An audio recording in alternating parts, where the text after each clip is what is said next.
Alloh subhanahu va taolo o'zi hadis qudusiyda aytadi: bandalarim, sizlarni barchangiz, katta kichigingiz, oqingiz, qorangiz, erkagingiz, ayolingiz, yaxshingiz, yomoningiz, hammangiz dunyodagi eng taqvodor qalb egasichalik qalbga ega bo'lib, dunyoni ibodatga to'ldirib tashlasangiz, meni xazinamga zarracha narsa qo'shilib qolmaydi.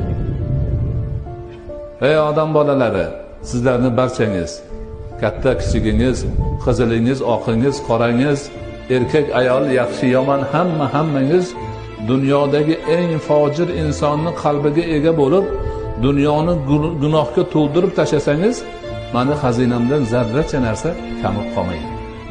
Nima qilsangiz o'zingizga qilasiz. Ana, nima qilsa banda o'ziga qiladi. Demak, Allohning ibodatini qilsa o'ziga qiladi.